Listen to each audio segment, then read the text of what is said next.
कर्पूरगौरं करुणावतारं संसारसारम्।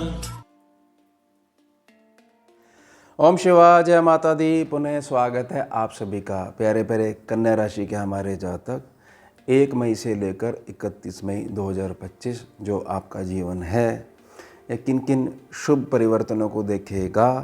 मूल समझ लीजिए कि मई का ऐसा महीना होने वाला है कि किसी की भी हिम्मत नहीं पड़ने वाली कि आप सम्मुख आओ तो आपको चैलेंज कर पाए, यानी कि आपको जो है टक्कर दे पाए। टक्कर नहीं कोई आपसे ले पाएगा। अब किन क्षेत्रों में हमारे को लाभ मिलने वाला है और किन चीज़ों से अब तक जो सफ़र करते आए हैं, पीड़ित बने हुए थे, और किन चीज़ों से छुटकारा मिलने वाला है, और साथ ही साथ जो हमारी जो मजबूत स्थिति के लिए जो मैं प्रार्थना कर रहा हूँ कि भाई अब किसी की हिम्मत नहीं पड़ने वाली है, समय इस हिसाब से करवट लेने वाला है, वो किस आधार पे कह रहा हूँ। साथ ही साथ हमारा अच्छा समय जो है उसका आशीर्वाद हमारे ऊपर बना रहे, इसके लिए हमारे को सावधानियां क्या बना के रखनी है, किन क्षेत्रों में हमारे को पहले से ये पता होना चाहिए कि देखिए यहाँ थोड़े से गड्ढे हैं, आपको पहले से पता है, थोड़ा सा बच के निकलना है, नहीं तो होगा क्या, व्यर्थ में स्ट्रगल बढ़ जाएगी। तो उन सभी बातों पे चर्चा करेंगे। सबसे पहले जो मई का महीना है, इसमें केवल जो मुख्य जो ग्रह हैं जिनका जो गोचर प्रभावी है उनके ऊपर एक बार हम दृष्टि डाल लेते हैं।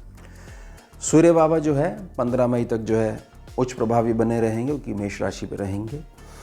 15 मई से लेकर 15 जून तक ये पहुंच जाएंगे 2 नंबर साइन में, शुक्र बाबा की राशि में, वृषभ राशि में पहुंच जाएंगे। तो 15 मई तक बहुत भर भर के आशीर्वाद देंगे और उसके पश्चात आशीर्वाद बना रहेगा, लेकिन थोड़ा सा उच्च प्रभाव से अलग हो जाएंगे। उसमें अलग प्रकार की गणनाएं आप अपने जीवन में सार्थक होते हुए देखोगे। साथ ही साथ जो हमें ध्यान बना के रखना है, वह ध्यान बना के रखना है 15 मई के बाद से, क्योंकि हमारे जो बुध बाबा हैं 15 मई से लेकर 8 जून 2025 तक ये 25 दिनों का समय रहेगा, इसमें अस्त हो जाएंगे। और बुध एकमात्र ऐसे ग्रह हैं जो किन्हीं भी 2 ग्रहों के बीच में लड़ाई को रुकवा सकते हैं। अब जो है बीच में जो एक स्पंज नामक जो ग्रह है जो एक्स्ट्रा एनर्जी को ऑब्जर्व कर लेता है, वो 25 दिनों के लिए थोड़ा सा विश्राम पे बैठा हुआ है, यानी अस्त है। साथ ही साथ बड़े ग्रहों के परिवर्तन, बृहस्पति बाबा 14 मई से लेकर 18 अक्टूबर 2025 दिनों का शनिवार तक मिथुन राशि पर अब गोचर करेंगे, और अब तक ये वृषभ राशि में बने हुए थे। ये समझ जाइए, क्योंकि ये अतिचारी हो गए हैं, बहुत तेज़ स्पीड से मूव कर रहे हैं और कई सालों तक, लगभग 2033 तक इनकी स्पीड ये बनी रहेगी, बहुत तेज़ी से परिवर्तन करेंगे। अब 18 अक्टूबर 2025 यानी कि सर्दियों की शुरुआत हो जाएगी और उसके पश्चात ये फिर कर्क राशि पे पहुंच जाएंगे। तो बरकत के संदर्भ में कन्या राशि के जातक 14 मई से लेकर और दिसंबर 2025 तक काफ़ी क्षेत्र में आपको आशीर्वाद मिलने वाला है, क्योंकि कर्क में जब ये पहुंच जाएंगे तो और अधिक पावरफुल हो जाएंगे, क्योंकि उच्च प्रभावी हो जाएंगे। और बहुत बड़े परिवर्तन राहु और केतु के संदर्भ में, क्योंकि 18 मई से 5 दिसंबर 2026 तक दिन होगा शनिवार, शाम 7:28 तक राहु बाबा बने रहेंगे कुंभ राशि पर, गोचर रहेगा। केतु बाबा बने रहेंगे सिंह राशि के ऊपर। ये पीछे चलते हैं तो बोला जाता है कि राहु और केतु ने आगे मूव करा है। चलिए अब उस विषय की बात करते हैं जो हमने मूल में लिया है कि भाई किसी की हिम्मत नहीं होगी जो अब आपसे टक्कर ले पाएगा। वह किस आधार पर कह रहे हैं, और जब इतने बलवान बन जाओगे तो हर प्रकार के प्रोग्रेस अपने जीवन में देखोगे। यह बड़ा स्वाभाविक है, इसको अलग से समझाने की आवश्यकता नहीं है। सबसे बड़ा परिवर्तन जो है वह यह है कि केतु बाबा आपके लगन से मूव कर जाएंगे, अब पहुंच जाएंगे 12वें सेक्शन में। उसके पश्चात बहुत बड़े लाभ देने के लिए अब राहु 7वें सेक्शन से निकलकर आ जाएंगे आपके 6ठे सेक्शन में। अब तक इसमें आपने क्या सहन करा और अब किन क्षेत्रों में लाभ मिलने वाला है, पहले यह समझेंगे। केतु देखिए जब भी लगन में होता है तो केतु एकमात्र ऐसा ग्रह है जिसके पास ना तो वाणी है, ना ब्रेन है, ना आँखें हैं, क्योंकि है ही नहीं, धड़ है, धड़ केवल उसके पास। अब धड़ में क्या चीज़ होती है, धड़ में होता है हृदय, और हृदय में क्या होता है, केवल भावना। तो ऐसी बहुत सारी भ्रम वाली स्थिति अब पिछले 18 महीनों में कन्या राशि के जातकों ने देखी है, जिससे कि उनको ये चीज़ समझ में आई है कि केतु बाबा ने किस तरीके से पूरी कुंडली को हमारे घुमा दिया था और हमारे जो रिश्ते हैं उनके ऊपर राहु बाबा ने कैसे भ्रम की स्थिति उत्पन्न करते हुए हमारे जीवन को प्रभावित करा था। और इसमें सबसे बड़ी जो मार पड़ी है वह पड़ी है पति पत्नी के मध्य रिश्तों में। जीवन में जो मांगलिक कार्य होते हैं, जैसे संतान का विवाह है, घर में और भी मांगलिक कार्य होते हैं, उसमें बहुत धीरे वाली प्रोग्रेस या बिल्कुल सीधे तौर पर स्ट्रेट नहीं हो पाएगा। तो वहाँ से रिलीफ मिलेगा। अब वहाँ से जो रिलीफ मिलेगा, इस दौरान 18 महीने में जो कुछ भी आपने अपनी सार्थक प्रयासों में जो कुछ भी उपाय करे हैं, जो कुछ भी प्रयास करे हैं, अब केतु 12 सेक्शन में पहुंचकर आध्यात्मिक रूप में अब आपको फल प्रदान करेंगे। ये आपको बहुत बड़ा रिलीफ मिलने वाला है। मई के महीने में तारीख रहेगी 18। उसके पश्चात जब राहु छठे सेक्शन में पहुंच जाएंगे तो जो भी कर्जा, बीमारी, शत्रुता वाले सेक्शन हैं उसको खाना शुरू कर देंगे। राहु उस सेक्शन को खाता है, उसके फलों को खाता है। लेकिन ये भी ध्यान रखिएगा, राहु के पास केवल सर है, पेट नहीं है। तो हमारे को ध्यान बना के रखना है। इतनी तेज पीठ से अगर कोई ग्रह खाता है कोई भी चीज़, तो हमारे शरीर में जो उदर का हिस्सा है हमारी आते हैं, इसके संबंध में कुछ हमारे को शिकायत बनी रह सकती है। आने वाले 18 महीने में बनी रह सकती है, बनेगी। मैं ऐसी प्रार्थना नहीं कर रहा हूँ, ध्यान रखिएगा। लेकिन राहु भ्रम को भी पैदा करता है, तो ऐसा मत करिएगा कि बड़ी तेज़ स्पीड में आपको कुछ भी उदर की समस्या हुई और आपने अपने मन से बगैर किसी चिकित्सीय परामर्श लिए हुए, उसके अभाव में अपने मन से जो औषधें खानी शुरू कर दी और उसके रिएक्शन में बॉडी ने फ़र्क देना शुरू कर दिया। राहु छठे सेक्शन का है तो कॉन्स्टिपेशन वाली दिक्कत, बहुत अच्छे से पेट साफ नहीं होना और उसके कारण पूरे सर में जो है दर्द बने रहना, क्योंकि जिसका उदर प्रभावित है उसका पूरा दिन प्रभावित बना रहता है। यहाँ पर यह ग्रह भ्रम की स्थिति को उत्पन्न कर सकता है। ये सावधानी बना के रखिएगा, सावधानी बना के चलोगे बिल्कुल सरलता से पार हो जाओगे। और कर्जा, बीमारी, शत्रुता वाला सेक्शन जो है उसमें राहु अब आपको ऐसी बुद्धिमत्ता देने वाला है जिसमें कि आपको बहुत सारे जन ऐसे मिलेंगे, बहुत सारे मोड़ जीवन में ऐसे मिलेंगे जिसके कारण से जो सर पे जो धन का जो लोड पड़ा हुआ है वह किसी प्रकार से जो है हल्का होना शुरू हो जाएगा।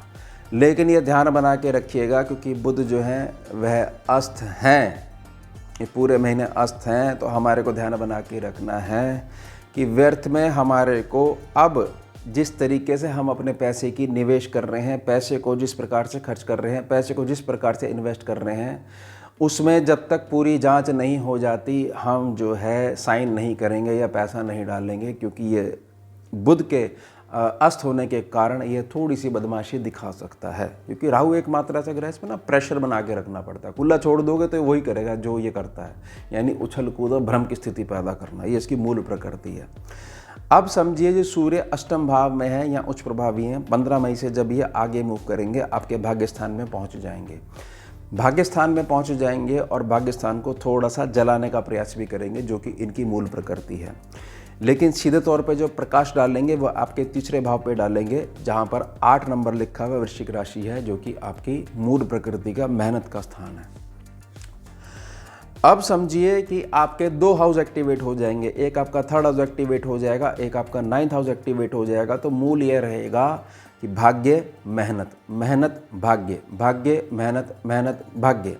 यानी सीधे तौर पर एक प्रकार का केतु के कारण जो अटकाव आपने अपने जीवन में देखे हैं और सरल तरीका जो शनि बाबा सिखाना चाह रहे थे कि सीधा मार्ग मेहनत का, उसमें चलने लग जाओ, अब उसमें अब आपको बहुत अच्छे से रिजल्ट्स मिलने लगेंगे।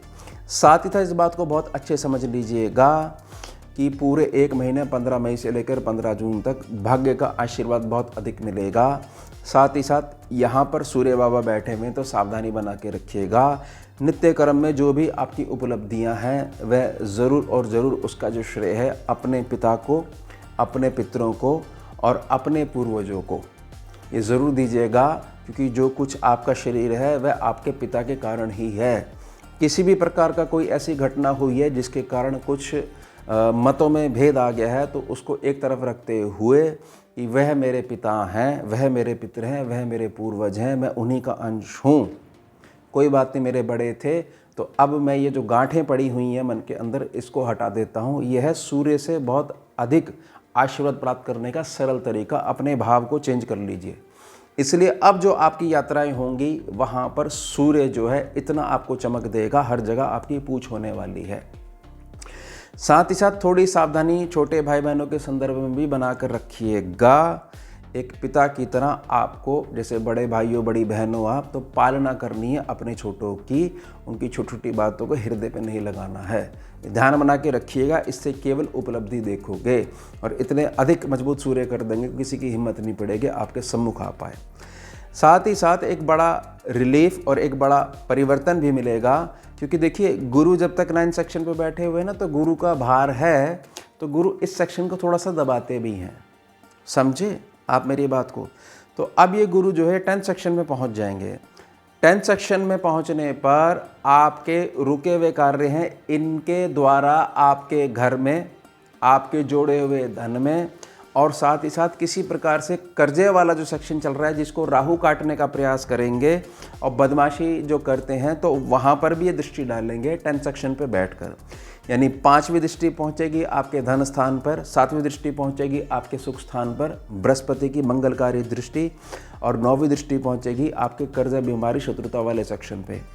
अब यहाँ पर ये बेनिफिट आपको मिलने वाला है, क्योंकि 10th सेक्शन के जो बृहस्पति हैं, इनकी जो पावर है बहुत खुल के नहीं आ पाती है, क्योंकि अगर कालपुरुष की गणना में करोगे तो ये 10 नंबर राशि हो जाती है, तो कुछ पावर इनकी कट जाती है। तो यहाँ पर आपको ये ध्यान बना के रखना है कि आपको कुछ ना कुछ अपने कर्म क्षेत्र के संबंध में कुछ ना कुछ पैसिव इनकम अलग से आती रहे। देखिए, मूल समझिए कि एक जातक जो है कन्या राशि का, वह ये कहता है कि मेरे पास इतना धन आ रहा है और अब मैं संतुष्ट हूँ। तो यहाँ पर जो बृहस्पति देव हैं, ये आपके धन को जुड़वाने के लिए कुछ नित्य नए आइडिया भी ज़रूर आपके उसमें मस्तिष्क में देंगे, धारणा में देंगे, जिसको अपनाते हुए एक अलग प्रकार की लाइन आप खड़ी कर सकते हो। यानी धन का जो दूसरा मार्ग है उसको थोड़ा सा बना सकते हो और बढ़ा सकते हो। तो बृहस्पति देव के आने से मई का वह महीना रहेगा, 14 मई से लेकर और पूरे वर्ष तक आपको अपने काम को, अपने कर्म क्षेत्र को नित्य नए प्रकार से आगे बढ़ाने हेतु मस्तिष्क लगाना है बस। और जहाँ जहाँ मैंने सावधानी बताई है वहाँ सावधानी बना के रखनी है। तो यह कहा जा सकता है कि इतनी हिम्मत आने वाली है, हर प्रकार के चैलेंज को स्वीकार करते हुए केवल और केवल प्रगति आप अपने जीवन में देखोगे। क्योंकि यह जो राहु, केतु और बृहस्पति देव का जो परिवर्तन है, ये बड़े मेजर प्लैनेट्स हैं। तो इनका परिवर्तन जीवन में कुछ ना कुछ अच्छी चीज़ें भी लेके आता है, लेकिन कुछ सावधानियां भी लेकर आता है। तो सावधानी हमारे को हमेशा ध्यान में बनाकर रखनी चाहिए। तो इस आधार पर ये कहा जा सकता है कि जो बृहस्पति का जो ये मूव है, ये बहुत अच्छा होने वाला है। और अब जो है ये आपको कर्म क्षेत्र में बिजी रखने वाला है। अब कन्या राशि के जो जातक हैं, जिनकी कंप्लेंट है कि कर्म क्षेत्र की शुरुआत ही नहीं हुई है, जब शुरुआत होगी तो ही तो बिजी रखेगा, तो भाई पहले वो शुरुआत करवाएगा और फिर वो बिजी रखेगा। और बहुत अच्छे से समझ लीजिए इस बात को कि बृहस्पति देव जो है वो धन वाले स्थान पर दृष्टि रख रहा है। तो ऐसा भाव हो सकता है आपके मन के अंदर कि मैं एक लिमिट तक ही कमाना चाहता हूँ। यह भाव मत आने दीजिएगा। इसका अर्थ यह होगा कि बृहस्पति की पावर खुल के नहीं आ रही है, वो है ना 10th सेक्शन पे बैठा हुआ है। तो अपनाइएगा। आपने तो 4 रोटी खानी है और उसके बाद कुछ दान पुण्य भी करिएगा, जिससे कि आपका जो है और अधिक भाग्य में पुण्य जुड़ सके। तो यह हो गया हमारा उत्तम विषय। मिलते हैं आपसे अगले भाग में नए विषय के साथ। जुड़िए और जोड़िए। हम शिवा, जय माता। भुजगेन्द्रहारं कर्पूरगौरं करुणावतारं